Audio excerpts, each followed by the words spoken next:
Bom dia a todos, a graça e a paz do Senhor Jesus. Amém, amados e queridos irmãos, sejam todos bem-vindos à casa do Senhor.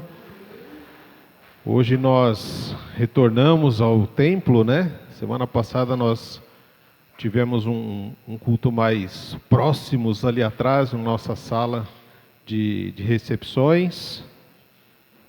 E devido a alguns problemas técnicos, nós não conseguimos fazer a gravação, né, e subir depois no canal da igreja, no último domingo, a mensagem que foi compartilhada. Mas hoje, depois de algumas semanas aí de reforma do nosso telhado, graças a Deus, retornamos e podemos agora ficar tranquilo, né? Porque não corremos o risco do teto cair. Eu gostaria de compartilhar com os irmãos a palavra do Senhor, que está lá em João, no capítulo 11. Hoje, domingo de Páscoa, né? E um dos textos que são referência para o domingo de Páscoa é esse texto de João, do capítulo 11, lá no verso 25. Quando está falando ali a respeito da morte de Lázaro. E Jesus está indo ao encontro, né, do sepulcro onde Lázaro foi colocado. E a Marta fala para ele: eu sei que ele vai ressuscitar na ressurreição, no último dia. E então Jesus responde a ela: eu sou a ressurreição e a vida. Aquele que crê em mim, ainda que morra, viverá. Quem vive e crê em mim, não morrerá eternamente. E aí ele faz uma pergunta: você crê nisso? Essa talvez seja uma das questões difíceis, né? Quando nos referimos ao Evangelho. Muitas vezes nós compreendemos o que está escrito, mas a gente não acredita realmente naquilo. Por isso Jesus diz: eu sou a ressurreição e a vida. Lázaro não vai ressuscitar quando eu voltar. Não, ele vai ressuscitar agora, porque eu sou a ressurreição e eu estou aqui. Eu sou a vida. Ele não vai receber uma outra vida depois que eu ressuscitar, não, ele vai receber agora. E eu imagino como é que ficou a cabeça da Marta, né? Porque até então não se tem registro de ninguém que tenha sido ressuscitado depois de 4 dias, em que ele já estava fedendo, em decomposição. O corpo de Lázaro já estava em decomposição. E Jesus fala que ia ressuscitar ele. Eu vou ressuscitá-lo. Na cabeça da Marta, né, aquele negócio: poxa, mas tudo bem, eu acredito que Jesus, de repente, quando na volta, na ressurreição de todos, o Lázaro vai voltar, mas não, Jesus está falando: é agora, é hoje. Mas para isso acontecer, você precisa crer. Você precisa confiar. Onde é que está o teu coração? Talvez o teu coração já esteja morto como Lázaro. As esperanças, os sonhos, os anseios da tua vida estejam mortos. E o domingo de ressurreição, domingo de Páscoa, é exatamente este tempo de ressuscitar sonhos, de ressuscitar aquilo que está morto dentro de nós. Muitas coisas vão morrendo à medida que a gente vai vivendo neste mundo, por causa das decepções, das frustrações. A gente vai perdendo a esperança e muitas vezes a gente se encontra diante de um espelho, olhando para os nossos próprios olhos e fazendo aquela pergunta de Davi: por que está abatido a minha alma? Por que você está tão perturbada dentro do meu peito? Será que você colocou a sua esperança no lugar errado? É bem provável. Mas ainda é tempo. É tempo de direcionar a nossa esperança para o lugar certo. E o lugar certo é Jesus. Ele que ressuscitou, vencendo a morte. E Ele que nos renova a esperança, a alegria, a disposição de coração, para vivermos uma vida que glorifique ao Pai. Eu sou a ressurreição e a vida. Aquele que crê em mim, ainda que morra, viverá. Não morrerá eternamente. Você crê nisso? Amém. Eu também creio. E por isso nós estamos aqui. Esse é o desejo do nosso coração, de louvar, engrandecer, exaltar o nosso Deus, a fim de que tudo que a gente faça aqui leve honras e glórias ao nome do Senhor. Te convido a fechar os seus olhos e pensar nessa questão. Eu sou a ressurreição e a vida. Aquele que crê em mim, ainda que morra, viverá, e não morrerá eternamente. Se isso é algo em que você crê, agradeça a Deus. Louve a Deus pelo fato de você acreditar, porque tem muita gente que não acredita. Louve a Deus pela fé que Ele tem colocado no seu coração, porque tem muita gente que gostaria de ter essa fé e não a tem. Deus santo e bendito, louvado seja o teu nome. Nós agradecemos ao Senhor, porque o Senhor é bom, é misericordioso, é cheio de graça e de bondade, cheio de fidelidade e é constante no teu amor por nós. Louvado seja o Senhor, Criador de todas as coisas, porque mesmo sendo tão pequenos e falhos, o Senhor ainda olha para nós e se importa conosco. Obrigado, Senhor. Obrigado por uma entrega voluntária, plena e completa, de amor, de graça e misericórdia na cruz. Obrigado, Senhor Jesus, por nos resgatar das mãos de Satanás, da morte e do inferno.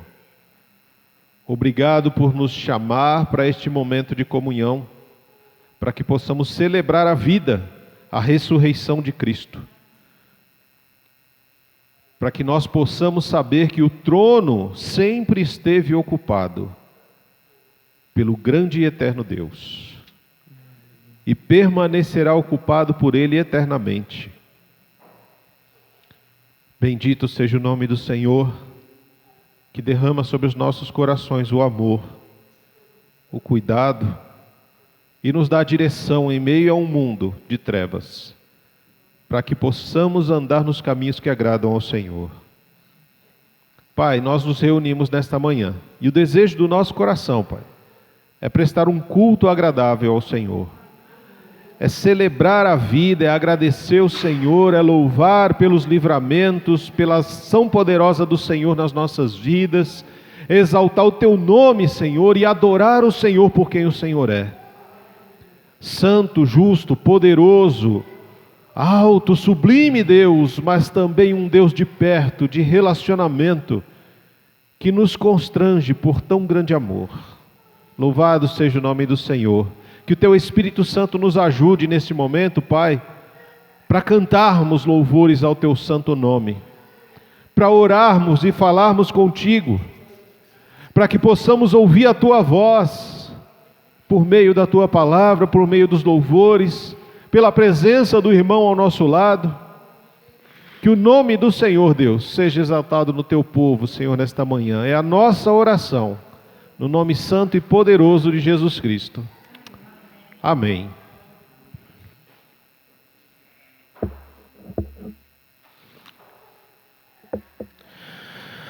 Amém. A paz do Senhor, irmãos. Amém. Olha, todo mundo acordado, que bom.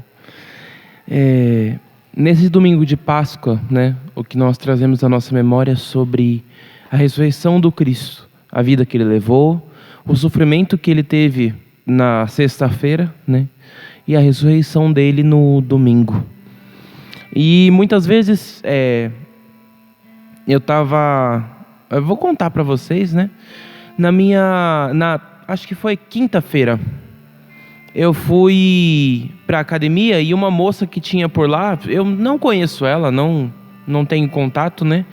Mas de alguma forma ela me conhece.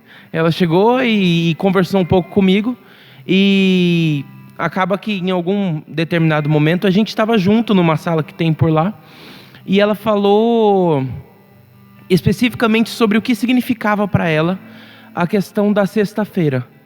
Ela falou, não, eu tenho que sair daqui rápido porque eu tenho culto hoje à noite, e isso na quinta-feira, né? E ela falou, porque amanhã para nós católicos é um momento de completa tristeza, porque a gente se lembra sobre todo o sacrifício de Jesus, sobre toda a dor que Ele passou, sobre todo o sofrimento dele, né? É como se nós mesmos tivéssemos sofrido naquela cruz, é como se nós tivéssemos morridos. É porque a gente precisa se lembrar disso, sabendo que era o nosso lugar.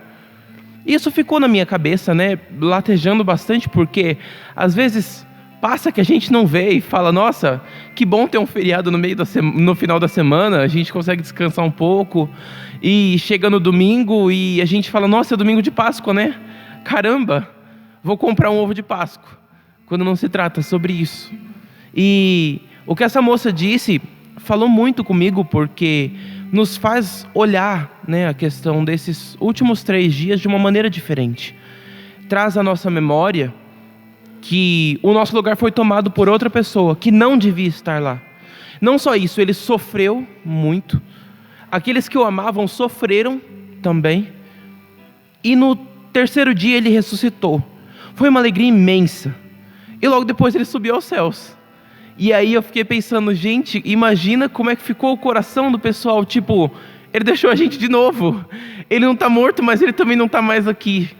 E eu estava me lembrando enquanto meu pai falava, não precisam abrir, mas durante o final, né, da história de Estevão, contada lá em Atos, os irmãos podem ler qualquer coisa depois, Atos do 6 ao 8, é uma história curta, mas no finalzinho vem falar sobre quando o povo arrastou ele para fora da igreja e iria, né, apedrejá-lo.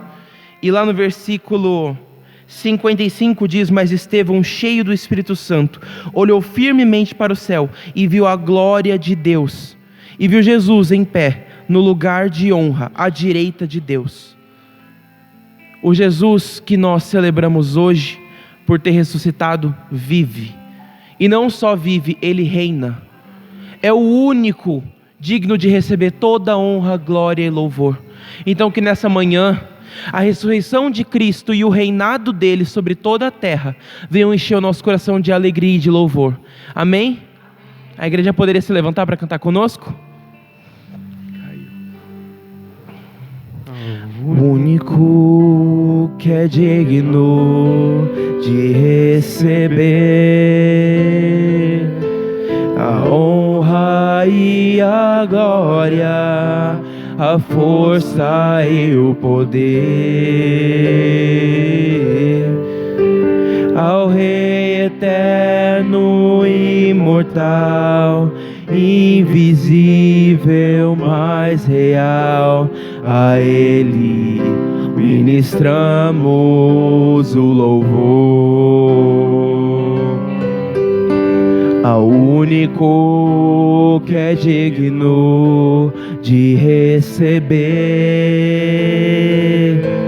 a honra e a glória, a força e o poder,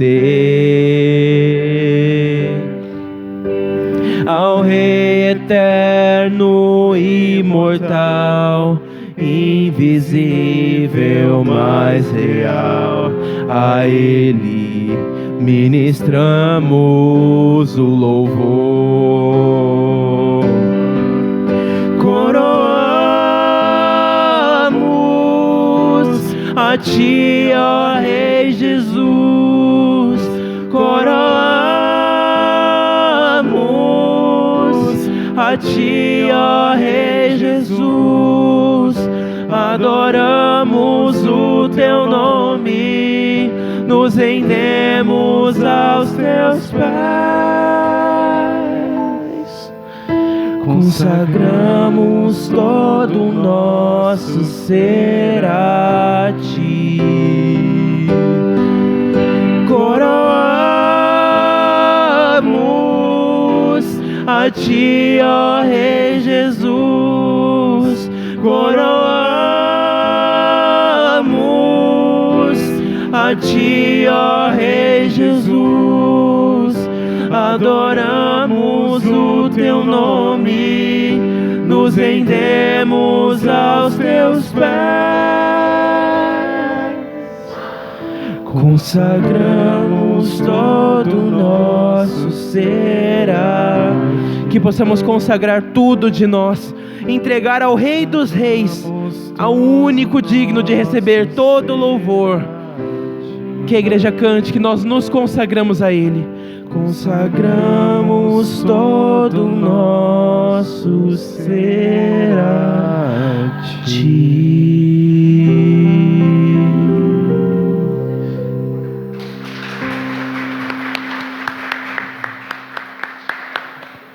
Aleluia.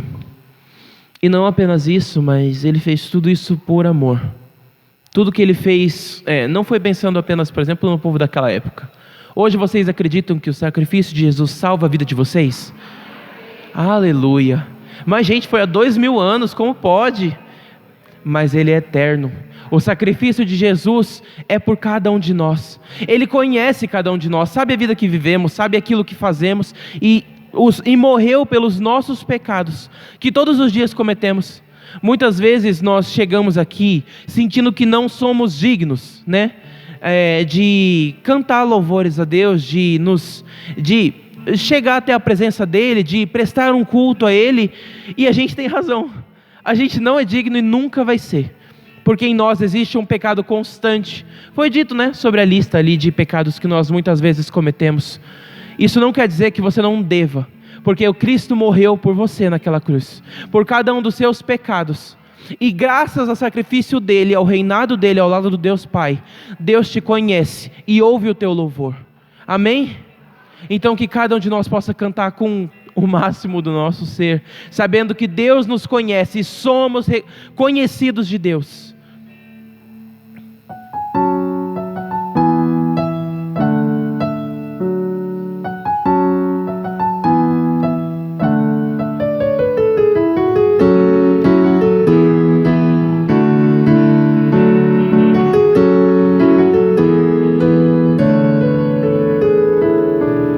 Quero me apresentar a Ti, ó Deus, te ofertar em louvor, me entregar, me derramar e os Teus planos cumprir.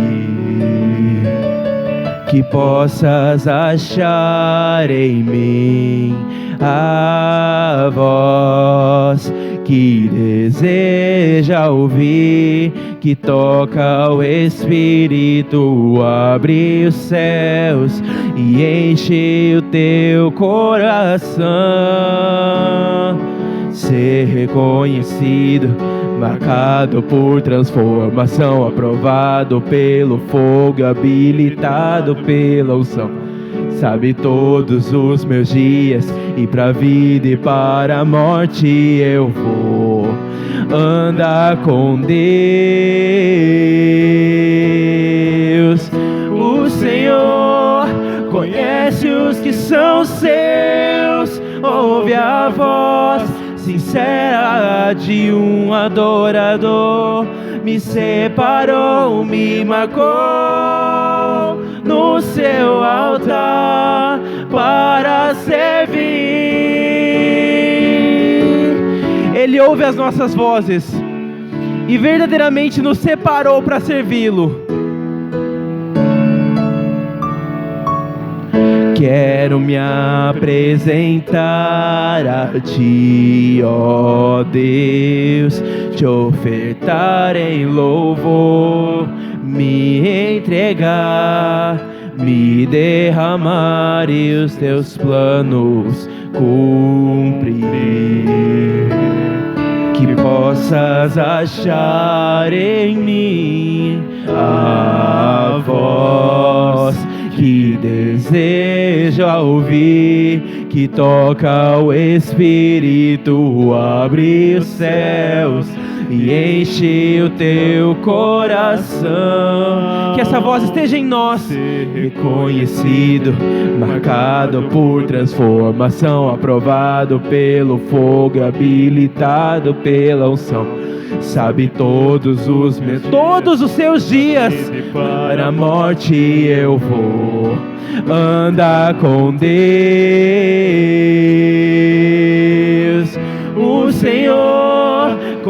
conhece os que são seus, ouve a voz sincera de um adorador.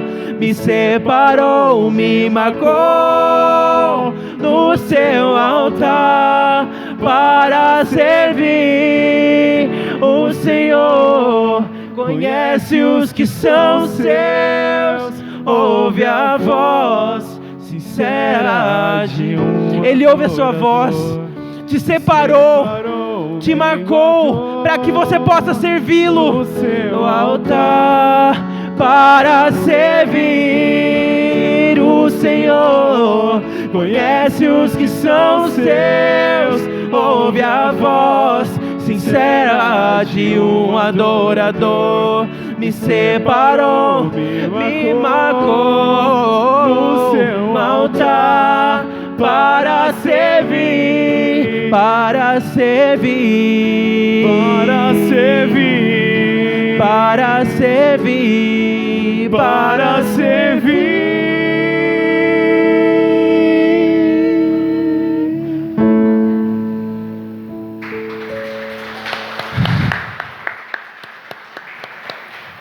Aleluia. Os irmãos podem se sentar, podemos passar para um momento de ofertas. Paz, amados e queridos irmãos, eu quero compartilhar com vocês um versículo, um texto que está em João, capítulo 6, no verso 8. É um texto que nós estudamos na quinta-feira agora, né? Que a gente está estudando todo o livro de João, e nessa sexta nós entramos nessa passagem de João, capítulo 6, verso 8. O contexto é o quarto sinal de Jesus, né? A multiplicação dos pães e peixes. E o verso 8 diz que outro discípulo, André, irmão de Simão Pedro, tomou a palavra. Aqui está um rapaz com 5 pães de cevada e 2 peixinhos. Mas o que é isto para tanta gente? Ali estavam reunidos mais assim, eram muita gente, né? O texto fala para nós mais de 5.000 homens.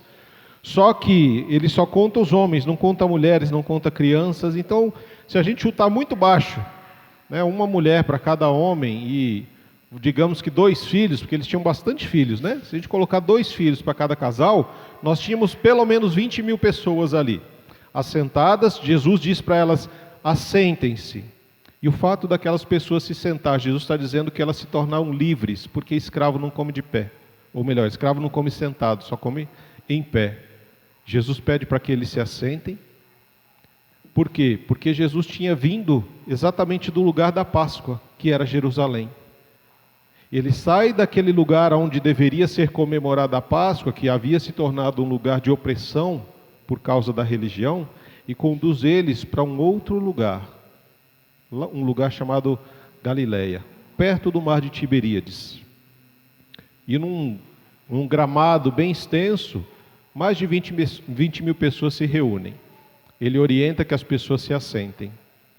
E o André chega para eles, para Jesus, e diz: olha, o que eu consegui está com esse rapaz, 5 pães e 2 peixinhos. André quer dizer humanidade, irmãos. Representando que nós precisamos ter em nós restaurada a humanidade para poder acolher o sofrimento do outro, a necessidade do outro. E quanto mais a necessidade de mais de 20.000 pessoas que ouviam Jesus naquele momento. André é a representação da humanidade restaurada, que compreende que o pouco nas mãos do Senhor se torna muito. E nós precisamos ter essa humanidade em nós também restaurada.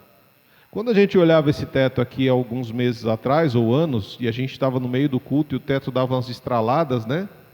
A gente ficava sempre em espírito de oração: Senhor, sustenta esse teto mais um pouco, não deixa cair não. Por quê? Porque a gente estava naquela questão, a gente não tem condição de fazer. Não que hoje a gente tenha, das nossas próprias forças, mas nós temos na força do Senhor. Porque nós olhamos e falamos: vamos fazer. E houve disposição do coração de pessoas que doaram, que trabalharam, que se entregaram para que isso pudesse ser feito. Né? E a gente continua com conta para pagar agora. Isso faz parte, né? Porque a vida do pobre é assim, a gente nunca chega lá e fala, ó, tá aqui, ó, pá. A gente fala, ó, parcela em quanto? E a gente vai fazendo. E é assim que as coisas funcionam. Para nós, humanamente observando, a gente não teria condições de fazer o forro, e ainda tem a parte lá de cima, tem aqui fora para fazer, sem contar outras manutenções que precisam ser feitas. Mas nós confiamos num Deus que é todo-poderoso, que move corações, que converte mentes e corações, e que converte bolsos também, né? Porque às vezes a gente converte a mente e o coração, mas o escorpião continua no bolso. Mas o Senhor converte tudo isso, né? E a palavra do Senhor é exatamente essa questão, né? Restaurar a humanidade em nossos corações. Porque o nosso Deus é um Deus generoso. E se nós servimos a um Deus generoso, Ele espera que nós também sejamos generosos naquilo que nós nos propusemos a fazer para o reino. Ele não obriga ninguém a fazer nada, porque Ele não precisa do nosso dinheiro. Tudo que nós temos já é dele. E quando nós chegamos a este momento, como uma expressão da nossa adoração, é devolver para Ele uma parte daquilo que Ele tem o poder sobre tudo, como uma forma de dizer que nós não dependemos do dinheiro, Senhor, mas nós dependemos de Ti, Pai. A nossa esperança, a nossa confiança está no Senhor. Então esse é o momento de nós trazermos as nossas ofertas, as nossas contribuições, conforme o nosso coração. Ah, pastor, mas eu não trouxe. Não tem problema. Pastor, eu não quero ofertar. Também não tem problema. Você é livre para ofertar ou não, para dizimar ou não. É um compromisso seu com Deus, que vai refletir na expansão do reino. À medida que você oferta e dizima, isso é convertido para melhorias aqui do templo, para ajuda a pessoas necessitadas e tantas outras coisas, né? E nós precisamos retornar, né, ter de volta essa humanidade que foi manifestada pela vida do André, que era irmão do Pedro, e que a gente nem dá tanto valor, né? A gente até comentou na quinta-feira. A gente sempre destaca o Pedro, o João, o Paulo, né? A gente sempre lembra dessas figuras, e raramente a gente lembra do André. Mas o André foi um dos primeiros discípulos a seguir Jesus. E foi por causa do André que o Pedro foi até Jesus, porque André foi levar Pedro até Jesus. E aí aparece o André aqui de novo, no momento em que todo mundo estava preocupado, pensando, né? Porque Jesus pergunta para Filipe, o que a gente vai fazer para alimentar essas pessoas? Aí o Filipe, com a mentalidade mundana e comercial, diz, nem se a gente trabalhar um ano inteiro, Senhor, com 200 denários a gente vai conseguir dar um pedaço de pão para que cada pessoa dessa possa comer. Mas a mentalidade comercial e mundana do Filipe é convertida na humanidade, que André manifesta quando ele traz um menino. E aquele menino confia de que, bem, eu tenho isso aqui, é pouco, mas eu sei que na mão do Senhor isso aqui será multiplicado. E no final sobraram uns 12 cestos de pães cheios. Eu gostaria de orar com você, né? Eu não sei a sua situação financeira, não sei como está, se você está trabalhando ou não, mas o Senhor conhece e Ele sabe os tempos que nós vivemos na nossa vida. Então vou pedir para você se colocar de pé, para que nós possamos orar. Você que trouxe a sua oferta, você que não trouxe, que Deus vá abençoar todos nós da mesma forma. Senhor nosso Deus e Pai, bendito seja o Teu nome. Eu quero agradecer ao Senhor, Deus, por abençoar esses irmãos que estarão trazendo as suas ofertas, os seus dízimos e depositando aqui no gasofilácio, Pai. Da mesma forma como eu quero agradecer, porque a Tua bênção também chegará ao coração e à mente daqueles que não vão dizimar ou não vão ofertar, mas também não importa, Senhor. A nossa dependência está no Senhor. Que em nome de Jesus, o Senhor possa manifestar o Teu cuidado e continuar manifestando a Tua graça na vida de todos, ó Pai. Porque quando nós ofertamos ou dizimamos na casa do Senhor, é uma expressão de que nós somos abençoados e por isso podemos também ser abençoadores do lugar onde somos alimentados espiritualmente. Que em nome de Jesus o Senhor alcance a todos, ó Senhor. Que o Teu Espírito Santo trabalhe nos corações, aqueles que estão empregados, que o Senhor os abençoe mais e mais ainda, que eles possam glorificar o Teu nome no lugar onde eles lutam pelo pão de cada dia, aqueles que não estão trabalhando, Senhor, e que estão necessitados, que o Senhor abençoe da mesma forma, Deus, a igreja, abençoe os irmãos, para que se tornem canais de bênção na vida dessas pessoas.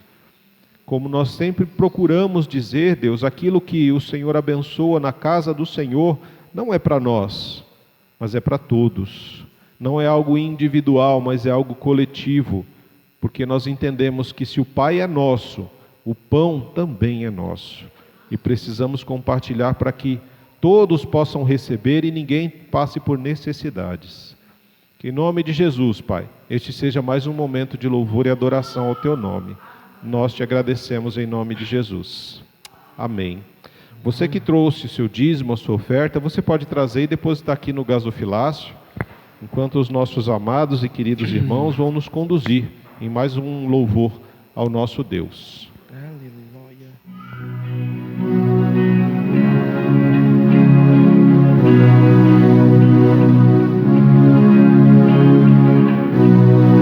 Ele levou sobre si nossas enfermidades, Ele levou sobre si as nossas dores.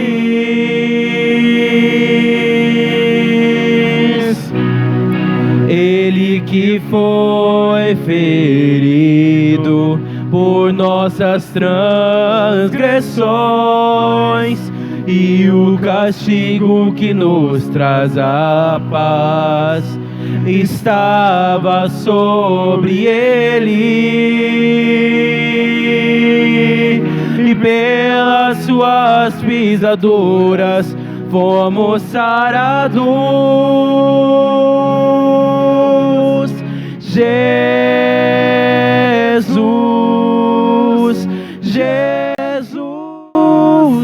não há outro nome no mundo que eu possa querer. Jesus,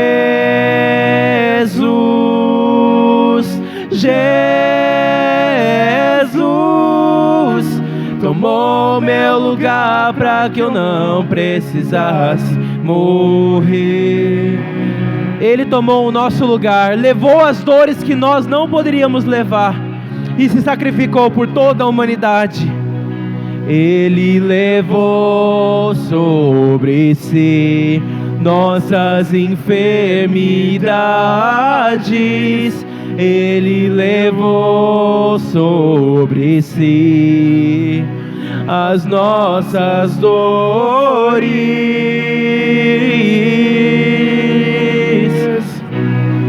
Ele que foi ferido por nossas transgressões, e o castigo que nos traz a paz, Ele era nosso, mas estava sobre Ele. E pelas suas pisaduras fomos sarados.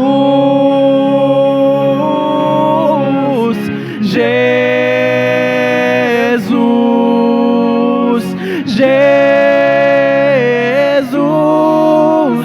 não há outro nome no mundo que eu possa querer. Jesus,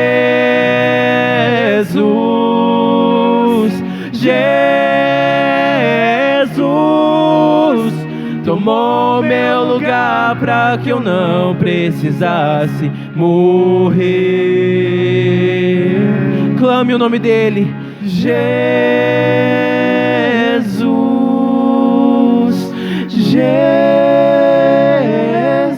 o Rei que se entregou, o Deus que se sacrificou pela sua vida, pela minha vida, para que nós hoje pudéssemos celebrar, pudéssemos clamar em louvor ao nome dele. Jesus,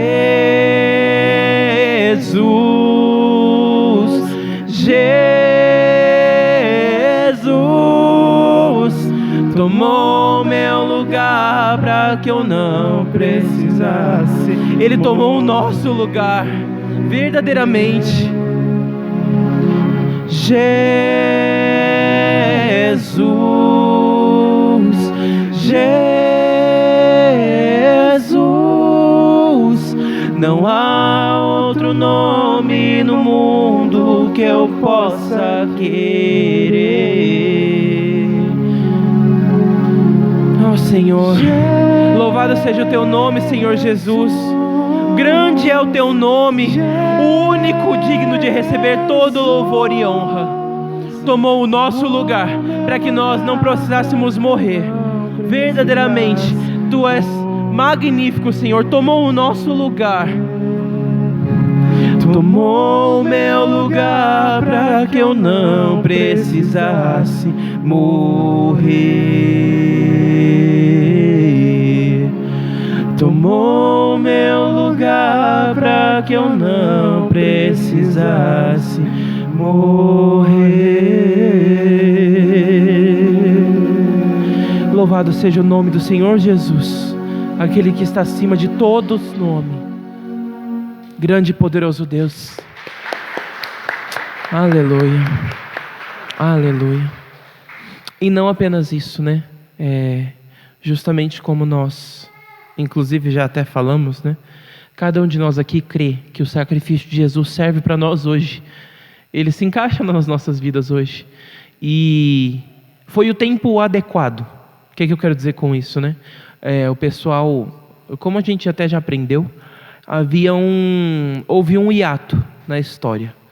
Desde, acho que foi Malaquias, que é o último livro, até Mateus, que é o primeiro livro do Novo Testamento, houveram cerca de 400 anos de silêncio da parte de Deus.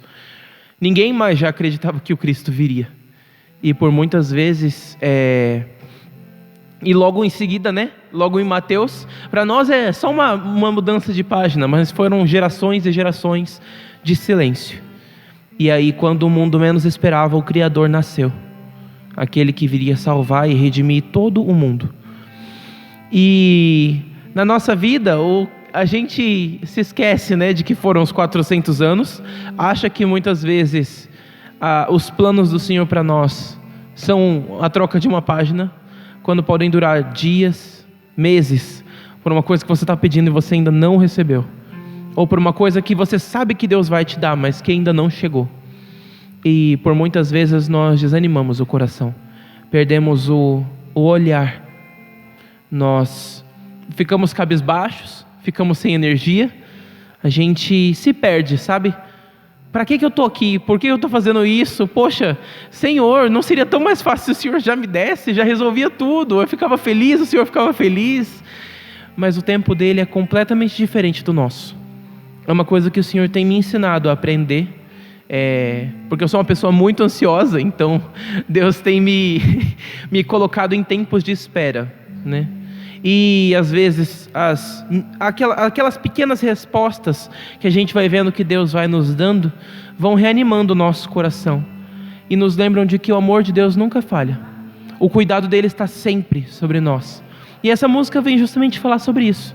Se o mar se enfurecer, eu não preciso ter o que temer. Se o vento é forte, profundo mar, é o Senhor que nos ampara. Se qualquer coisa acontecer, nada pode abalar o amor do Senhor por nós e o cuidado dele. E essa música vem trazer, ela trouxe ao meu coração, né, essa lembrança porque muitas vezes a gente se esquece. E inclusive a Páscoa vem mostrar isso para nós também, de que o amor de Deus não falha, porque foi por amor a nós que ele viveu uma vida tão difícil, e ainda teve que escolher morrer. Se hoje você pudesse escolher viver ou morrer, você escolheria morrer? Eu não.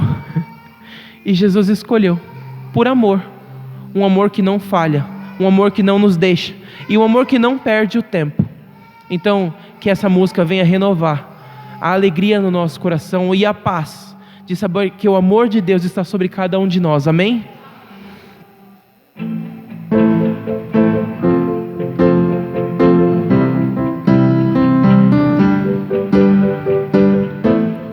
Nada vai nos separar, mesmo se eu me abalar, teu amor não falha,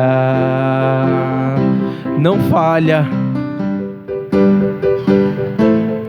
mesmo sem merecer.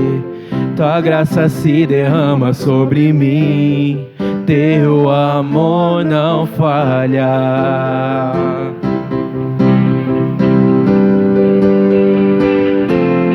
Tu és o mesmo para sempre, teu amor não muda. Se o choro dura uma noite, a alegria vem pela manhã. Se o mar se enfurecer, eu não tenho que temer, porque eu sei que me amas, teu amor não falha.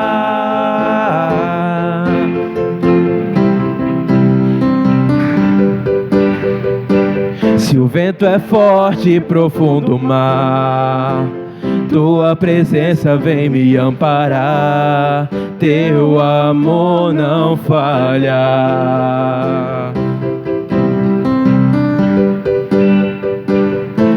Difícil é o caminhar, nunca pensei que eu fosse alcançar, teu amor não falha.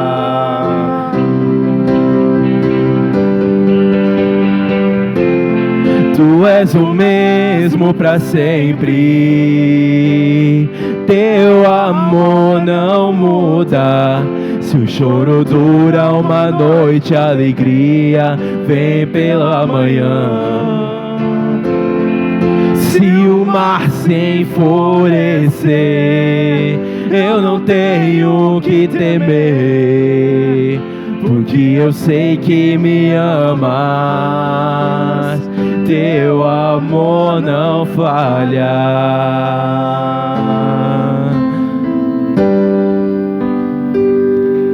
Tu fazes que tudo coopere para o meu bem. Tu fazes que tudo coopere para o meu bem. Tu fazes que tudo coopere para o meu bem. Tu fazes que tudo coopere para o meu bem. Tu és o mesmo para sempre, teu amor não muda. Se o choro dura uma noite, a alegria vem pela manhã. Se o mar se enfurecer, eu não tenho que temer, porque eu sei que me amas, teu amor não falha.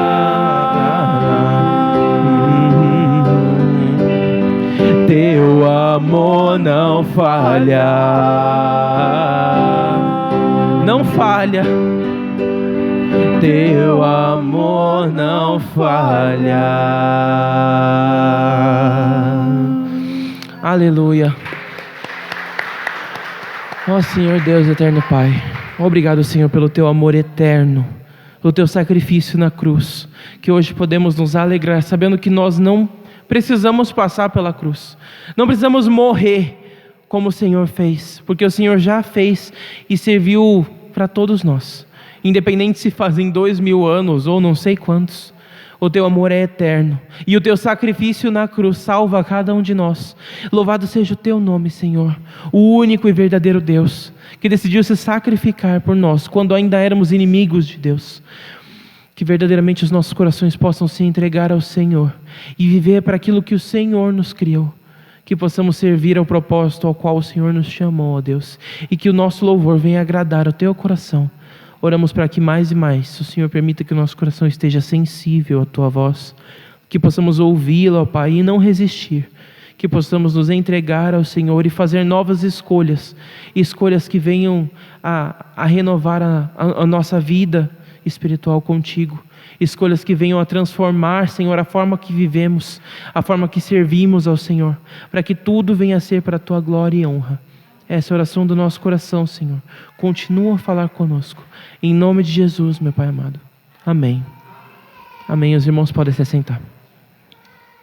Hoje eu quero convidar vocês para abrir a palavra do Senhor em 1 Coríntios capítulo 5. 1 Coríntios capítulo 5.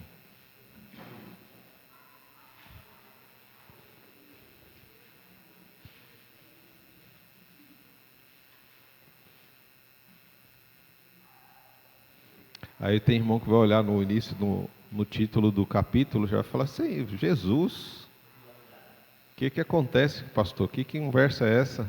Né? Mas faz parte, vamos lá. 1 Coríntios capítulo 5, nós vamos ler a partir do verso 6. O orgulho de vocês não é bom. Vocês não sabem que um pouco de fermento faz toda a massa ficar fermentada? Livrem-se do fermento velho, para que sejam massa nova e sem fermento, como realmente são. Pois Cristo, nosso Cordeiro Pascal, foi sacrificado. Por isso, celebremos a festa, não com fermento velho, nem com fermento da maldade e da perversidade, mas com os pães sem fermento, os pães da sinceridade e da verdade. Já lhes disse por carta que vocês não devem associar-se com pessoas imorais. Com isso, não me refiro aos imorais deste mundo, nem aos avarentos, aos ladrões ou aos idólatras. Se assim fosse, vocês precisariam sair deste mundo. Mas agora estou lhes escrevendo que não devem associar-se com qualquer que, dizendo-se irmãos, seja imoral, avarento, idólatra, caluniador, alcoólatra ou ladrão. Com tais pessoas, vocês nem devem comer. Pois, como haveria eu de julgar os de fora da igreja? Não devem vocês julgar os que estão dentro? Deus julgará os de fora. Expulsem esses perversos do meio de vocês. Palavra pesada, né? Para a gente olhar assim, de forma rápida, mas a gente precisa entender que ela fala de coisas muito mais profundas. Ela fala do ser igreja e estar na igreja. Ele vai tratar claramente sobre isso, e para entender quando ele diz que o orgulho de vocês não é bom, né? Ele começa afirmando, o orgulho de vocês não é bom. A gente precisa dar um pulinho lá atrás, para entender algumas coisas. Como, por exemplo, em Gênesis, o livro de Gênesis, os primeiros capítulos, o primeiro e segundo capítulo, Deus está criando todas as coisas. Tudo e todos. E estabelecendo relacionamentos saudáveis, colocando luz dentro do ser humano, e soprando sobre suas narinas do seu próprio espírito, para que esse ser humano tenha a capacidade de governar com cuidado toda a criação. Em Gênesis 3 nós temos um grande problema. A partir dali, tudo que nós conhecemos de ruim que existe na face da terra tem origem em Gênesis 3. Porque Deus deu uma única ordem, para que o ser humano não comesse da árvore do conhecimento do bem e do mal, porque no dia que ele comesse, seus olhos se abririam e eles morreriam. Foram instigados por Satanás a ser igual a Deus. Do coração deles veio aquele desejo de ser igual a Deus, e eles desobedeceram ao Senhor. E o ato da desobediência fez eles conhecerem o medo, a vergonha, e começarem a fugir de Deus. E todas as vezes que Deus os chamava, eles eram invadidos por emoções que eles até então não sentiam. Medo, vergonha e o desespero de correr da presença de Deus. Deus, no capítulo 3, ele estabelece um julgamento por causa da desobediência, porque nós sabemos, irmãos, e não somos crianças, todas as nossas escolhas vão gerar consequências, sejam elas boas ou ruins. Todos os dias, constantemente nós estamos fazendo escolhas na nossa vida. Estar aqui hoje foi uma escolha que você fez. Ouvir e permanecer aqui é uma escolha que você está fazendo.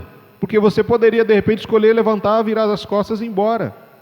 Mas você escolheu permanecer e ouvir, para saber onde é que essa mensagem vai chegar.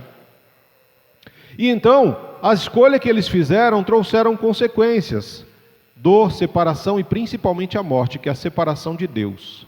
A partir dali eles teriam que viver num mundo sem Deus. Em Gênesis 3, 20 ou 21 mais ou menos, ele vai estar falando do primeiro sacrifício que aconteceu, de um animal que foi morto para servir de roupas para cobrir, né, o Adão e Eva, demonstrando a partir dali que para que pudéssemos nos achegar a Deus, um inocente precisava morrer. Era necessário que houvesse o derramamento de sangue. Por quê? O animal não era culpado da escolha de Adão e Eva, mas ele foi a consequência. Ele teve que morrer para cobrir o pecado de Adão e Eva. E desde então, Adão e Eva começam a viver num mundo sem Deus, sem a presença física, sem olhar Deus face a face, como eles viviam no Éden. E começam a desenvolver uma nova cultura, nova sociedade. Eles começam a entender que é muito difícil viver e conviver com pessoas. E a primeira coisa que acontece é um irmão matando o outro. Porque um resolveu adorar a Deus como Deus deveria ser adorado. O outro teve uma atitude meio que relaxada e dar a Deus qualquer coisa. E o fato de ter sido rejeitada a sua oferta mexeu no orgulho de Caim, ao ponto dele não reconhecer que ele estava errado na forma como ele queria adorar a Deus. Porque Deus, ele estabelece a forma como ele tem que ser adorado. Nós não adoramos a Deus de qualquer jeito.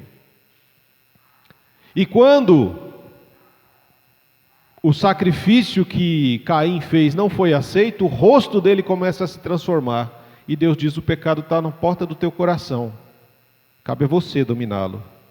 E a gente aprende que aquilo que entra em nós, só entra porque nós deixamos.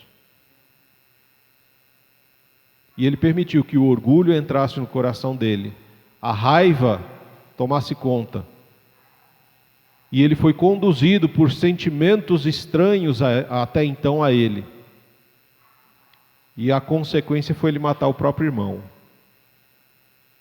E daí para cá, irmãos, é só ladeira abaixo, né? É só uma coisa ruim atrás da outra.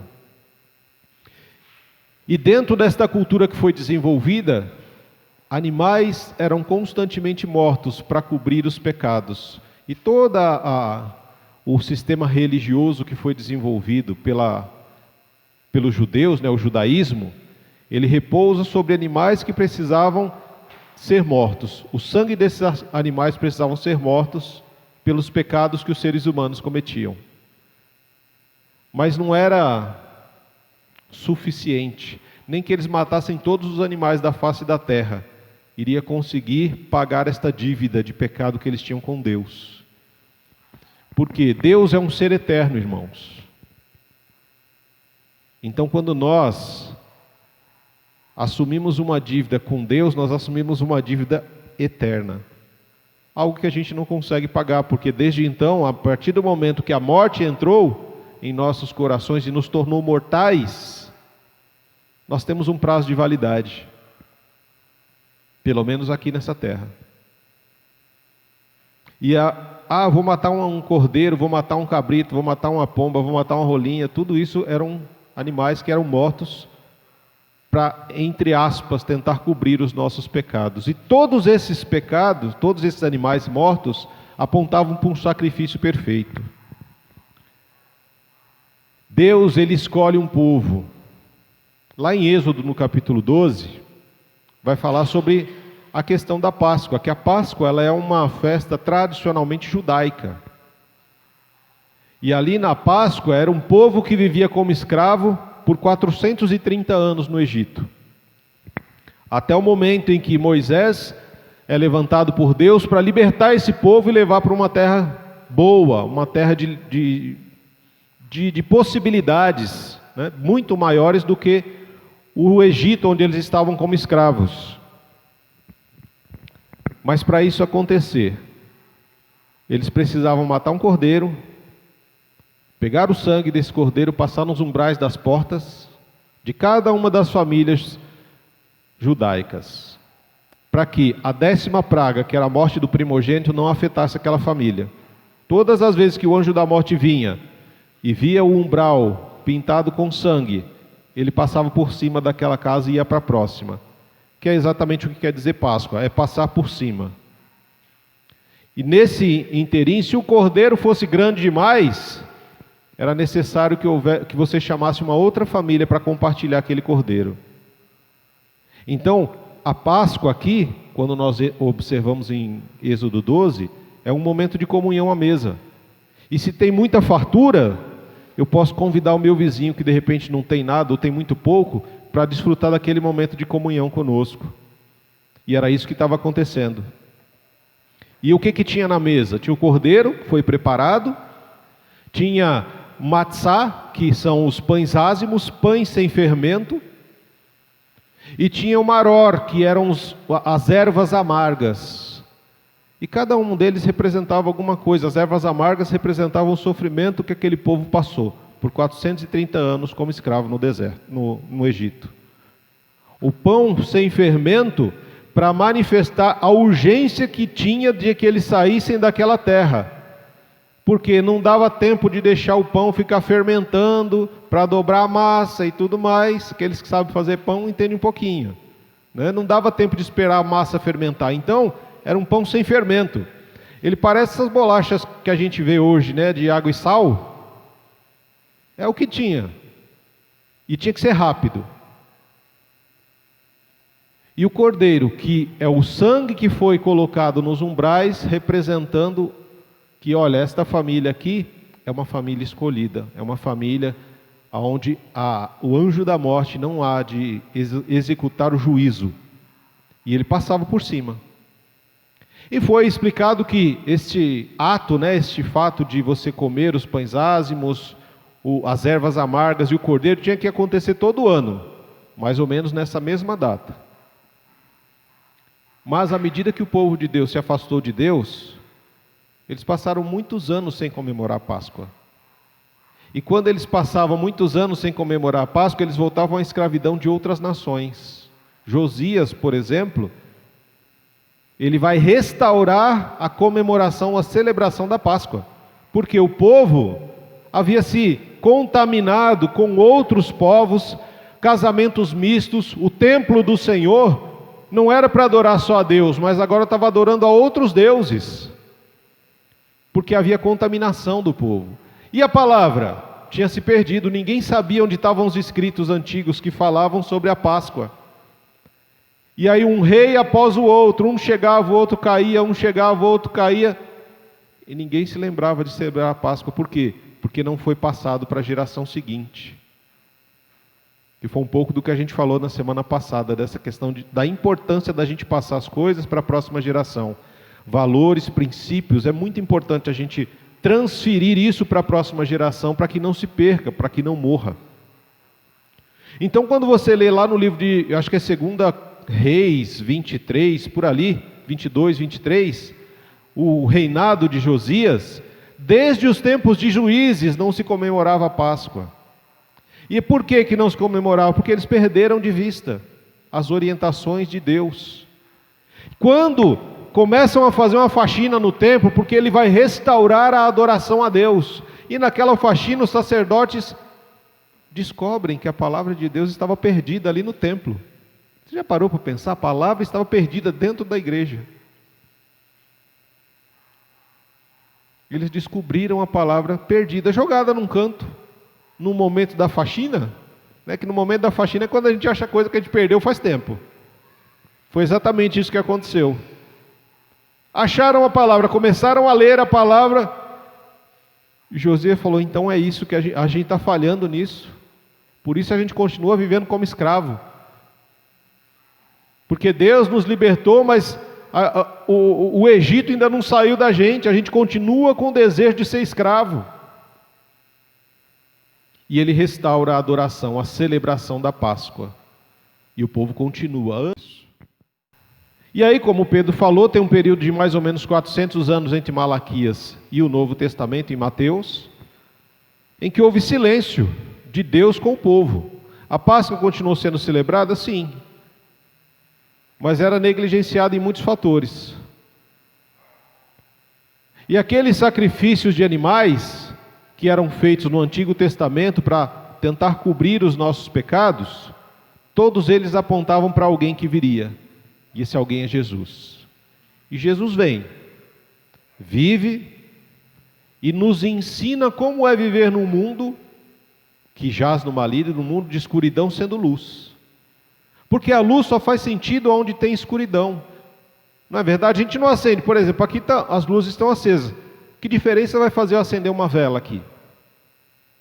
Que diferença vai fazer eu acender a luz do meu celular? Nenhuma, porque o lugar já está iluminado. Então Jesus vem para um mundo de trevas, para nos ensinar a ser luz, porque o capítulo 1 de João fala que Jesus é a luz dos homens. E aí tem um problema. Os homens amaram mais as trevas do que a luz, e então rejeitaram Jesus. E à medida que Jesus vai dizendo para eles, olha, vocês devem amar os seus inimigos, e mais, orar por eles. Vocês devem perdoar as ofensas uns dos outros. Você não deve falar mal do seu irmão. Você deve amar a Deus sobre todas as coisas e ao seu próximo como eu amo você. Isso foi ofendendo as pessoas que amavam mais as trevas do que a luz. Aquele estilo de vida de Jesus incomodava. Assim como o estilo de vida de Abel incomodou Caim, o estilo de vida de Jesus estava incomodando os religiosos e aqueles que o seguiam. E quando alguma coisa nos incomoda, a gente precisa tomar uma decisão e ter uma atitude. A decisão e a atitude que aqueles homens tomaram, manipulando o povo, foi de que Jesus precisava morrer. Então eles tramam um plano, fazem um julgamento falso, com acusações falsas, e um veredito falso, que se cumpre. Jesus, além de ter sido açoitado com mais de 39 chibatadas, porque a lei dizia apenas 39 chibatadas e depois você deve soltar o prisioneiro. Ele foi chicoteado com muito, mas muito mais do que 39 chibatadas e foi condenado à pior morte que poderia acontecer naquela época, que era a crucificação. Quando você fala de cruz para um judeu, não é a mesma alegria que nós cristãos temos, porque a cruz para eles era sinal realmente de que eles poderiam estar naquela cruz. A cruz era uma condenação na época para o pior dos crimes cometidos. Os piores criminosos morriam na cruz. E Jesus foi condenado à pior morte que existia na época, a morte por crucificação. Ele morre na sexta, é crucificado, na sexta, morre na sexta. No sábado existe o silêncio, porque é o Shabat, onde eles não podem ter contato com túmulos ou mortos, senão ficariam impuros para adorar a Deus no templo, tudo por questão da religião. E na madrugada do domingo, o túmulo está vazio, porque o rei está no trono. Muito tempo se passa, muitas pessoas são perseguidas, muitas lutas são travadas. O apóstolo Paulo, ele é levado a uma conversão transformadora e a uma preparação por 14 anos para começar a viajar por todas as partes, fundando igrejas, estabelecendo igrejas. E uma das igrejas que ele estabelece é a igreja de Corinto. E eu acho que foi uma das mais difíceis que ele teve para estabelecer. Até pelo relacionamento que ele tinha com esses irmãos. Porque em Corinto existia uma adoração a outros deuses, a deusa Afrodite, a deusa do amor. Então existia um templo onde tinham as prostitutas cultuais. E essas prostitutas, nas noites, elas desciam até o cais e tinham relações com todos os homens que quisessem. E muitas vezes a adoração nestes lugares fazia com que essas mulheres, que eram prostitutas cultuais, tivessem relações com homens que fossem adorar a esses deuses nos próprios altares que eram construídos. E muitas dessas pessoas se converteram ao cristianismo, ou ouviram sobre Jesus. Ah, não, eu vou começar a seguir esse Deus, agora que esse Deus parece ser mais legal do que aquela que eu estava servindo. E qual é o grande problema? Porque a palavra foi espalhada, o evangelho foi espalhado, as pessoas ouviam, criam e começavam a fazer parte daquela igreja de Corinto. Então tinha gente de várias religiões, que adoravam a vários deuses, que agora estavam se propondo a adorar um único Deus, na igreja de Corinto. Só que, assim como lá atrás nós falamos que quando Adão e Eva saíram do Éden, começou-se a se formar uma cultura, uma sociedade com princípios e valores a partir, não de Deus, mas a partir do ser humano. E nós fazemos isso hoje da mesma forma. Cada lugar que você vai tem uma cultura diferente. Em uma cultura, eu estava lendo outro dia que Judas é que era realmente o herói da história, e não Jesus. Falei, olha só a questão da percepção, que para eles, Judas tirou o melhor de Jesus. Fez com que Jesus alcançasse o melhor dele. Então Judas era mais importante naquela religião do que o próprio Cristo. Quando a gente lê as Escrituras, e nós estamos estudando o livro de João, a gente vê que para eles, Moisés e Abraão eram mais importantes do que o próprio Messias que estava diante deles. Então o que acontece? Esses povos, imagina essa igreja, e aí vem espíritas, vem o pessoal das religiões africanas, vem os católicos, vem novos protestantes, novos convertidos, vem o pessoal do budismo, vem o hinduísmo, um monte de religiões e pessoas serviam lá fora. E todos agora estão dentro da mesma igreja, procurando servir a Deus, a partir das Escrituras. Precisava ser formada uma nova cultura, serem estabelecidos novos valores e novos princípios. E aqui é onde mora o grande problema do apóstolo Paulo, e o grande problema da maioria das igrejas. Porque cada um que chega quer adorar a Deus do seu próprio jeito. Cada um que chega quer impor a sua própria cultura. Cada um que chega quer impor o seu próprio costume. E aí é onde o apóstolo Paulo diz para eles: o orgulho de vocês não é bom. Por quê? Porque cada um quer fazer do seu jeito. É da minha forma, é do meu jeito. Eu sempre fiz assim. O fato de você fazer uma coisa da mesma forma há muitos anos não quer dizer que esteja certo. E a gente precisa entender isso. E Deus, por meio do Paulo, diz: olha, o orgulho de vocês não é bom. Por que ele está dizendo isso? Dentro desse contexto que eu coloquei para vocês, né, o capítulo 5 começa falando de um relacionamento que estava acontecendo dentro da igreja entre o filho e uma madrasta, que ele fala para nós. No início do capítulo: por toda parte se ouve que há imoralidade entre vocês, imoralidade que não ocorre nem entre os pagãos, ao ponto de um de vocês possuir a mulher do seu pai. Então você imagina, dentro da igreja tinha um rapaz que estava tendo relação sexual com a madrasta, e o pai sabia, e toda a igreja sabia. E para eles estava tudo bem, estava tudo normal. E Paulo fala: vocês estão ficando malucos? É o tipo de coisa que não acontece nem entre os pagãos e está acontecendo dentro da igreja. E vocês sabem e concordam e validam isso.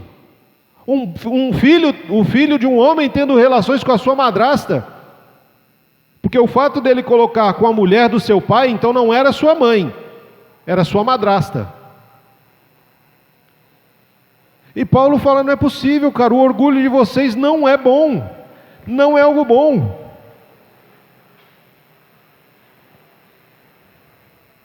Ele diz o que? Olha, vocês não sabem que um pouquinho de fermento, só um pouco, vai fermentar toda a massa?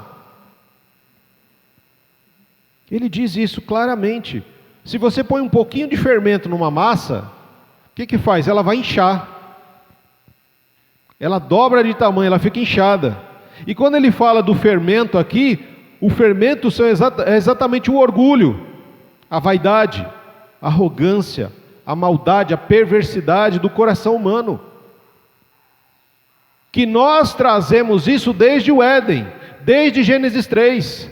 Quando nós permitimos que essas coisas adentrassem o nosso coração, quando Deus falou, olha, o pecado está à porta do teu coração, você tem que dominar isso.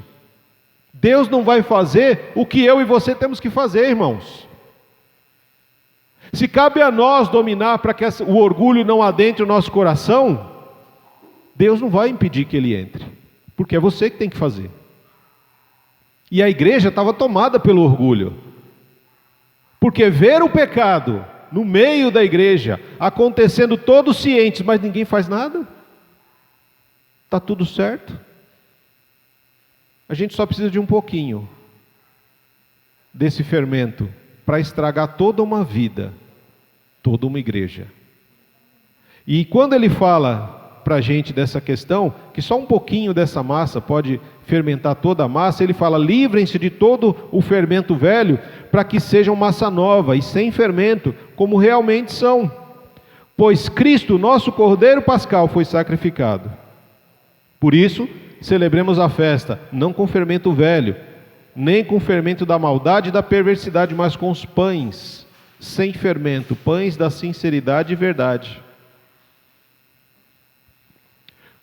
A festa da Páscoa, irmãos, ela não acontecia só no domingo. A festa da Páscoa, ela começava no domingo. E ela durava por 7 dias. E nesses 7 dias, você tinha que limpar todo e qualquer vestígio de fermento da casa.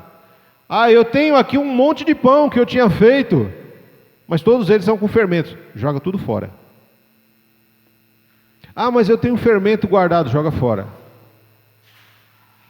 Isso acontecia fisicamente com pão e com fermento, mas tinha a representação também espiritual. Não adianta você hoje chegar e falar, não, hoje é Páscoa. Aí hoje eu não como pão com fermento, né? Hoje eu sou uma pessoa boa.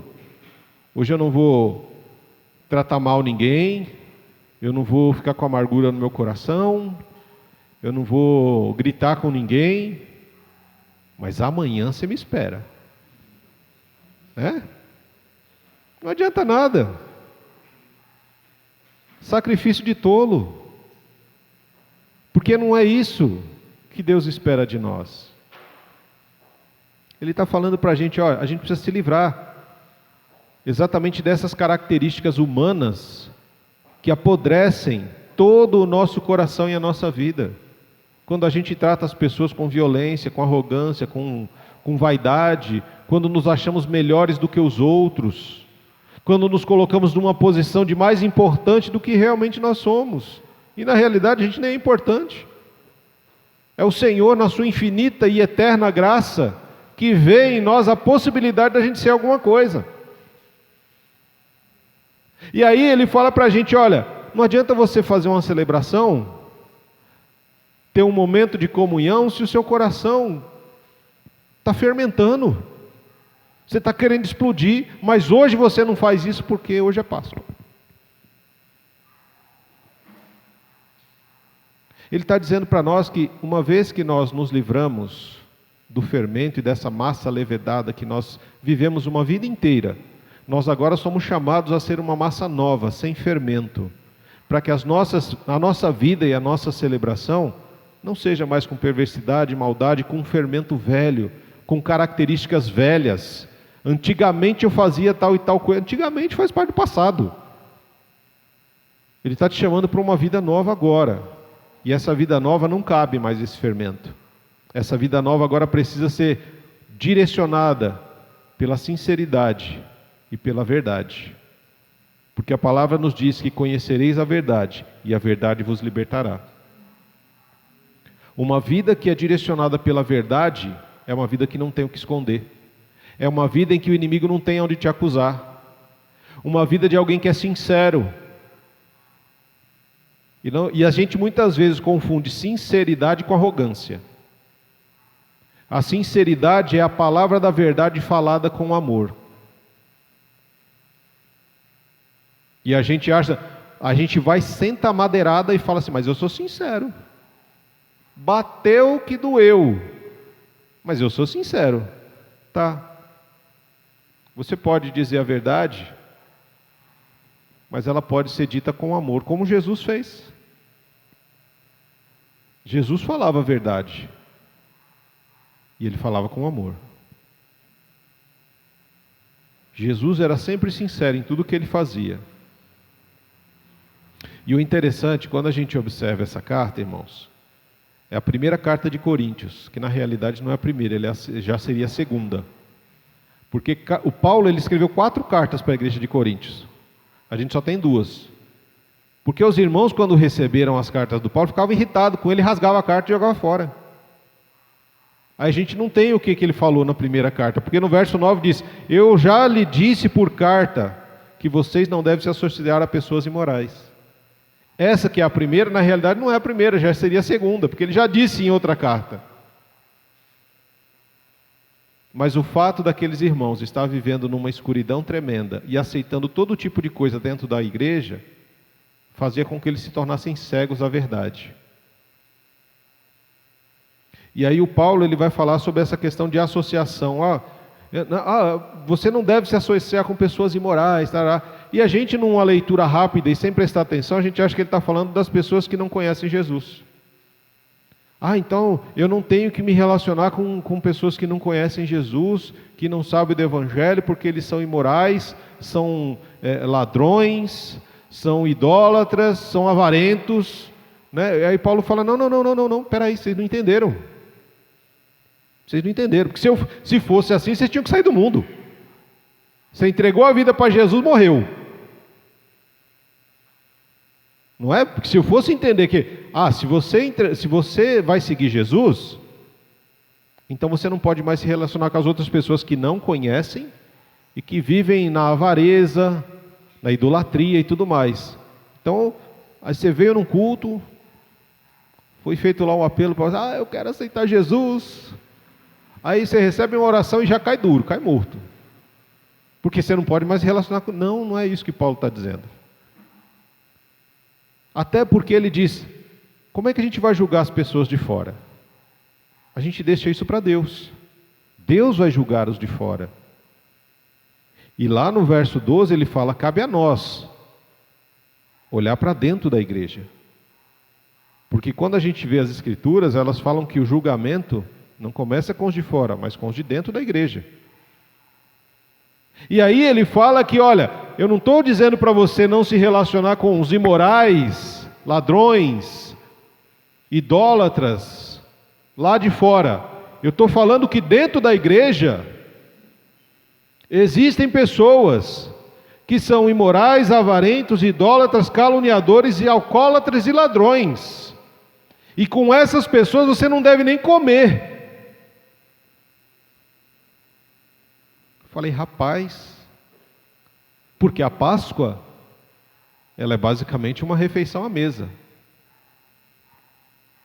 E aí o Paulo fala, olha, sabe aquele irmão que diz que é irmão? Que canta, que levanta a mão, que chora, né?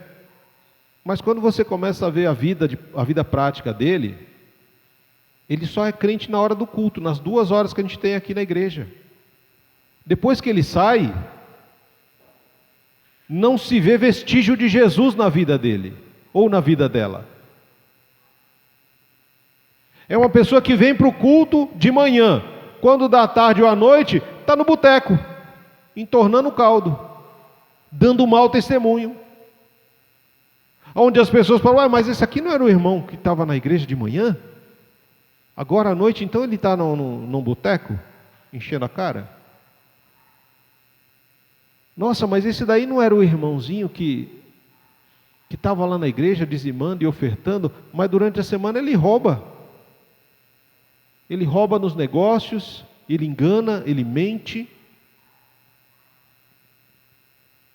Ah, mas esse aqui não é o irmão lá da igreja? Nossa, mas ele é avarento, né? Ele ama o dinheiro desesperadamente. O dinheiro é o seu Deus.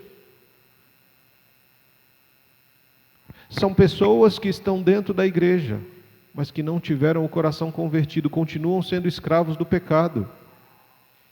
É isso que o Paulo está dizendo aqui, que os irmãos não gostaram.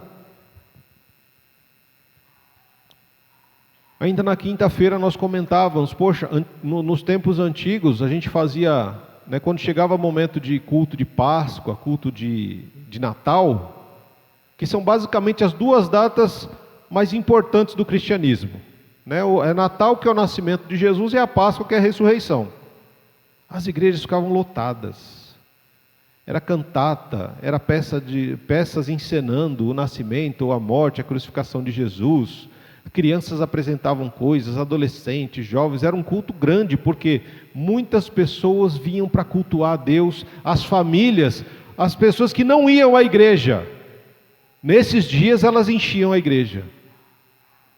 Por quê? Porque os irmãos convidavam familiares, vizinhos, amigos. Vamos para o culto de Páscoa lá na minha igreja, vamos lá. E aqueles que recebiam da melhor forma, com peças, com musicais, com cantata, com um monte de coisa. Mas à medida que o tempo vai passando, essas coisas vão se perdendo. E essas datas se tornaram tão comerciais quanto momentos de relaxar. Ah, é feriado de Páscoa, graças a Deus, posso viajar e sumir. Ah, é Natal, vou viajar, só volto ano que vem. E aí o que acontece? Se a igreja não resgata e não reafirma, não ratifica que Páscoa é ressurreição de Cristo, a gente dá espaço para um coelho que bota ovo de chocolate. E é o que muitas crianças acreditam. Se a gente não ratifica que Natal é o nascimento de Jesus, a gente dá espaço para um gordinho de barba branca, barrigudo, tomar o lugar de Jesus. E daqui a alguns anos, a gente vai viver como nos tempos de Josias.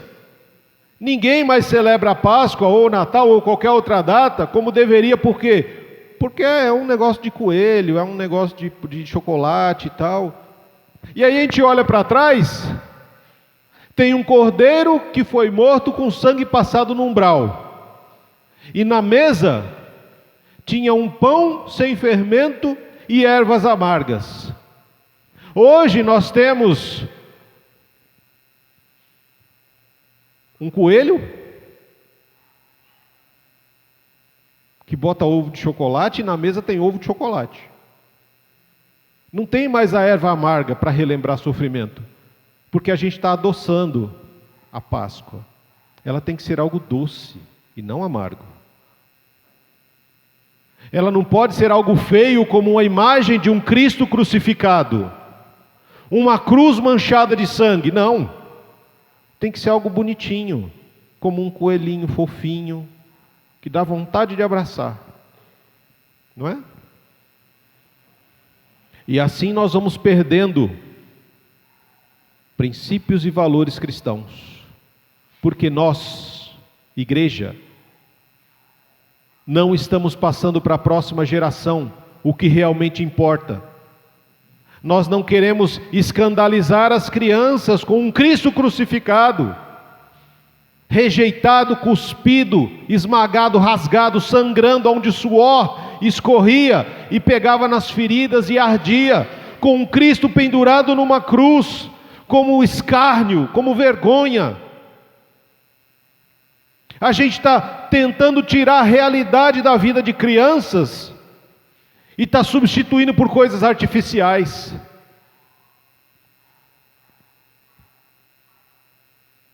Porque a igreja de Corinto, se você olhar lá no 1º e 2º capítulo, é uma igreja que não gostava de Cristo crucificado. Uns iam lá porque queriam milagres.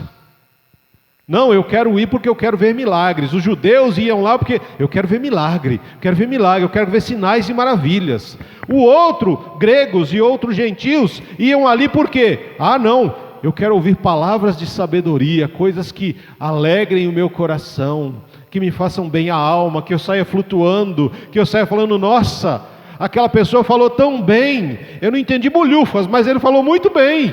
Tão bonitas as palavras que ele usou, eu não sei nem o que significa, mas foi bonito.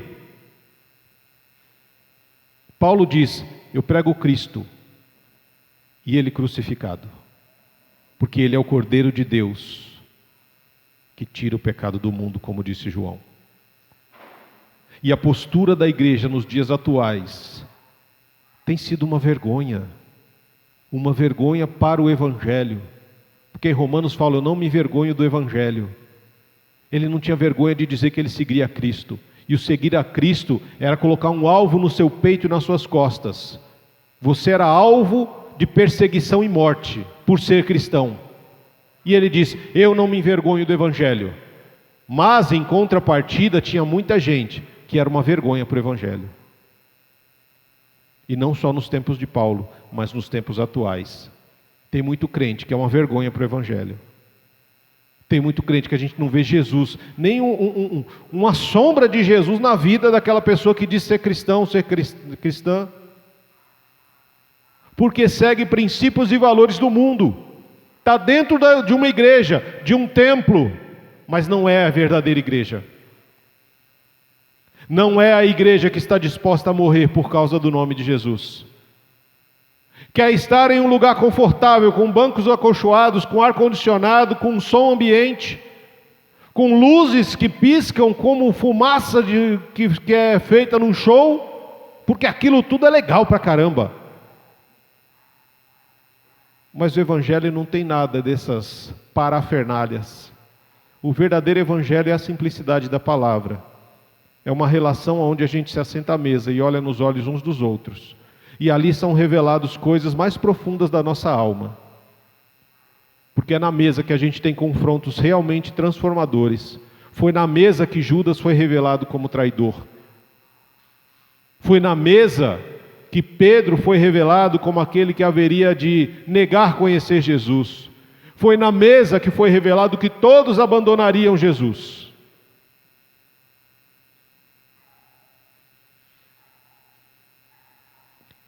E esse texto fala exatamente isso.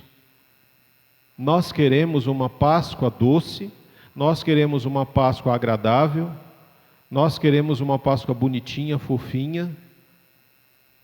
Nós queremos ser escravos de um sistema corrupto que rouba escandalosamente nessas datas comerciais, porque até para você ter uma Páscoa docinha, você tem que gastar uma fortuna, né? Que o preço de ovo de Páscoa, só Jesus na causa.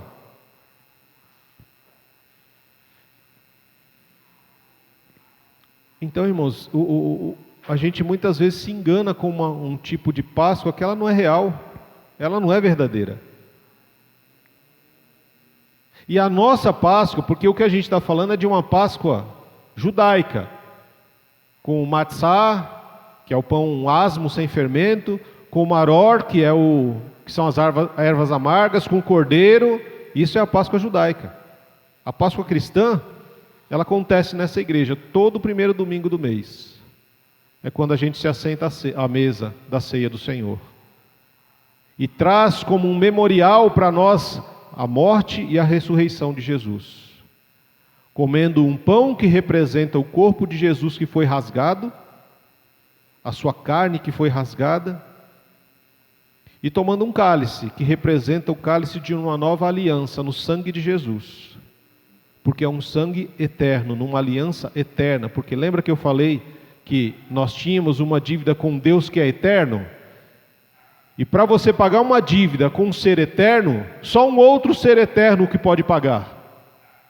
E esse ser eterno é Jesus, que veio na forma de um ser humano, entendeu o que é viver como um ser humano neste mundo que nós vivemos. Ele foi aperfeiçoado. Jesus teve que aprender o que é sofrer, irmão. Você entende o que é isso? Rei dos reis, Senhor dos senhores, Criador de tudo e de todos. Ele teve que se diminuir e aprender o que é sofrer como um ser humano. O que é ter fome, o que é ter sede, o que é sentir cansaço, o que é sentir um vazio, muitas vezes pela perda de alguém que se ama. Como Lázaro, é o texto em que fala que Jesus chorou. Para Jesus, e assim, você já parou para pensar? Jesus, ele sabia que ia ressuscitar o Lázaro, mas ele chorou, porque ele sentiu a perda de alguém amado. Então ele chora, porque é isso que nós somos, seres humanos. E como seres humanos, a nossa humanidade nos diz que nós choramos quando dói, nós sofremos quando sentimos a ausência, a rejeição. Jesus foi rejeitado, foi humilhado, foi xingado. Por quê? Por nossa causa, porque ele não tinha pecado, mas nós sim. E ele, naquela cruz, levava os pecados de uma humanidade passada, de uma humanidade do presente, quando ele foi crucificado, e de uma humanidade futura, que somos nós hoje. E naquela cruz, ele nos ensina o verdadeiro sentido da Páscoa. Pai, perdoa-lhes, porque eles não sabem o que fazem. A Páscoa é um tempo de reflexão. Uma reflexão para olharmos para a nossa vida antiga e sermos gratos por ter chegado até onde a gente chegou. E termos renovado uma fé para que a gente continue avançando, de forma que o nome de Jesus seja glorificado. Essa Páscoa, irmãos, é isso que nós vivemos, um dia de cada vez, entendendo que o amor, o perdão e a esperança foram renovados na cruz, num sacrifício perfeito de entrega. E cada dia que nós vamos vivendo, coisas vão morrendo dentro da gente, coisas importantes, princípios, valores, porque a gente vê as pessoas fazendo e a gente acha que a gente também tem que fazer igual. Mas aqueles que ouviram a voz de Jesus e decidiram segui-lo, não podem andar no mesmo fluxo que o mundo anda, porque o mundo tem princípios e valores que são contrários aos de Jesus. Por isso eles mataram Jesus. E se nós quisermos seguir Jesus, a gente tem que andar na contramão do mundo. Porque em 2 Coríntios 5 vai dizer que um morreu por todos, logo todos morreram, para que pudéssemos também ressuscitar com Jesus. O meu primeiro chamado é para morrer, se eu quero seguir Jesus. Se eu entendo o que é realmente a Páscoa, eu preciso me livrar do orgulho. O orgulho de achar que eu não dependo de ninguém, que eu não preciso de ninguém, que eu sou autossuficiente, eu não preciso de pai, mãe, marido, esposa, filhos, eu não preciso de amigos, eu não preciso de emprego, eu não preciso de ninguém, nem de nada, eu posso me sustentar, eu sou, né? E a palavra diz, o orgulho de vocês não é bom. Porque esse orgulho já trouxe queda lá no Éden. E está fazendo muitas coisas dentro da gente morrer. Relacionamentos saudáveis, princípios e valores de família, de lar, de cuidado, de adoração, de louvor. Tudo isso tem morrido dentro do coração das pessoas. E hoje é o dia da gente entender que Deus pode ressuscitar sonhos, Deus pode ressuscitar corações, Deus pode ressuscitar princípios e valores que perdemos há algum tempo. Mas para isso acontecer, eu preciso fechar o meu coração para o pecado e abrir o meu coração para Deus. E quando Deus entrar, eu preciso permitir que Ele faça o que é necessário, para que eu realmente possa viver uma verdadeira Páscoa. Porque a verdadeira Páscoa é isso, irmãos, é você chegar na mesa com uma vida destruída, os cacos, um coração em frangalhos, e você chega e fala: Senhor, está aqui. Isso é o que eu fiz com a vida que o Senhor me deu até agora. E o Senhor fala que todo aquele que vier a Ele, de maneira alguma Ele lançará fora. Então Ele acolhe um coração contrito, quebrantado. Ele acolhe pessoas que sofrem, que choram, que sentem dor, angústia, medo, vergonha, rejeição. Ele acolhe a todos. E Ele pega tudo isso de ruim que está em nós e joga fora esse fermento velho. E começa a fazer em nós uma massa nova, cheia de sinceridade e verdade, moldada com amor, com perdão, com esperança, com graça e misericórdia, cheia de um fruto chamado fruto do Espírito, que vai crescendo dentro da gente e fazendo restaurar em nós aquilo que foi perdido no Éden, para que possamos ter relacionamentos profundos e verdadeiros, para que possamos enxergar o outro não mais com os nossos olhos do fermento cheio de orgulho antigo, mas com os olhos de Jesus. Eu já não olho mais para você diretamente, eu olho para Jesus, e depois com os olhos de Jesus eu vejo você. E quando eu vejo você, eu vejo uma humanidade sendo restaurada, pessoas que estão sendo restauradas na sua humanidade para se parecer com Jesus. Não estamos prontos ainda, mas estamos em processo. E o processo é difícil, é duro. E muitas pessoas desistem no meio do processo e acabam não chegando ao seu destino, como aconteceu com o povo que saiu do Egito. Morreram sem chegar no lugar de destino. Por quê? Porque não se livraram do orgulho que havia dentro deles. Não jogaram fora o fermento velho, cheio de maldade e perversidade, para serem novas criaturas, para serem pessoas transformadas pelo poder do Evangelho. Porque é isso que nós somos chamados para ser, irmãos. Pessoas transformadas pelo poder do Espírito Santo, do Evangelho de Jesus Cristo.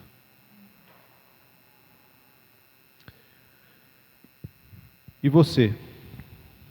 O que é que precisa ressuscitar no seu coração?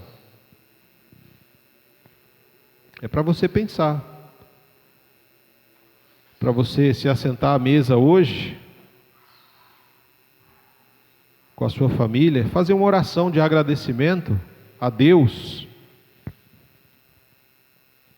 por poder ter uma família, por poder se assentar numa mesa com tranquilidade, e poder compartilhar uma refeição. Porque tem irmãos nossos que estão lá na Coreia do Norte, e eles não podem celebrar a Páscoa, nem judaica, nem cristã. Não podem celebrar a Páscoa. E qualquer menção que eles fizerem para celebrar esse dia, eles serão perseguidos e mortos. É assim a vida de um missionário na Coreia do Norte. E aí, são essas pessoas que realmente entendem o que Jesus falou lá em João 11, 25, que a gente começou hoje. Eu sou a ressurreição e a vida, ainda que morra, viverá, e não morrerá eternamente. Você crê nisso? E eles creem nisso. Eles creem nisso. Porque eles vivem num país onde o evangelho, o cristão é perseguido. E se você é contado entre cristãos, você é morto. Que quando você estiver à mesa hoje com a sua família, agradeça pela sua família, por viver no Brasil, onde você pode celebrar a Páscoa, onde não existe perseguição religiosa, pelo menos não escancaradamente. E orar a Deus, agradeça a Ele pelo sacrifício que Ele fez naquela cruz por você. Se Jesus não tivesse ressuscitado, irmãos, tudo isso que a gente está fazendo aqui não serve para nada. Se você não crê na ressurreição de Jesus, tudo isso que a gente falou e fez aqui hoje não serviu para nada. Se Jesus não tivesse ressuscitado, é porque Deus não tinha aceitado o sacrifício de Jesus. Mas o sacrifício foi perfeito, a vida de Jesus foi perfeita. Ele não pecou em momento algum, ele teve a oportunidade de pecar, de usar o poder dele em favor dele próprio, e ele não fez. E ele se entrega como um cordeiro mudo para ser imolado. E à medida que ele se entrega,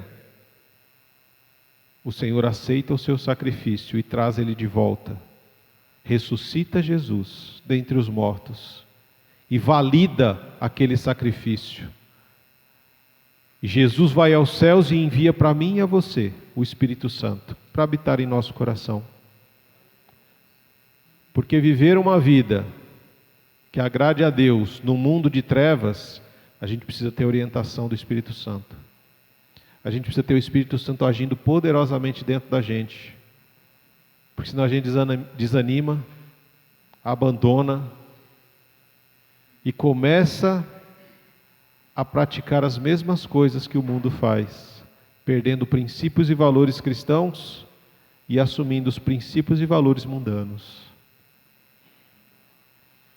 Senhor, nós te agradecemos pelo teu cuidado, pela tua graça e principalmente por o sacrifício que foi feito naquela cruz. A cruz hoje está vazia, o túmulo também está vazio, mas o trono está ocupado pelo Rei dos Reis e Senhor dos Senhores. Ó Senhor, a tua palavra nos ensina a ser igreja, mas a gente resiste tanto, Deus. E o fato da gente resistir traz peso, dá trabalho aos líderes, dá trabalho à própria igreja. Nos tornamos muitas vezes um fardo, quando deveríamos ser aqueles que ajudam a carregar os fardos uns dos outros. O Senhor nos ensina, Senhor, na Páscoa, a cuidar uns dos outros, a amar uns aos outros, a perdoar uns aos outros. E o Senhor nos ensina principalmente que o nosso orgulho não é bom.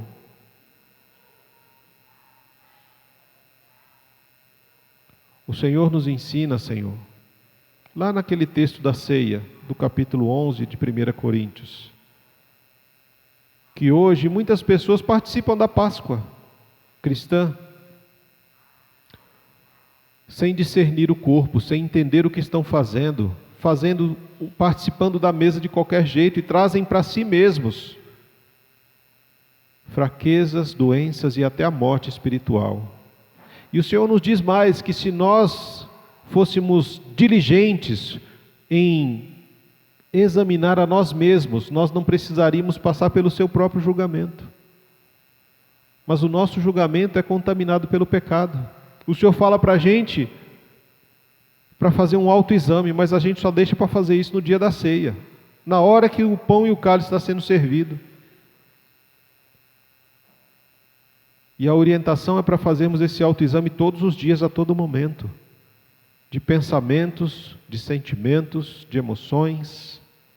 Precisamos avaliar o que se passa dentro de nós, porque basta apenas um pouquinho de fermento, um pouquinho só de orgulho, de vaidade ou de arrogância, para estragar toda uma vida de dedicação ao Senhor.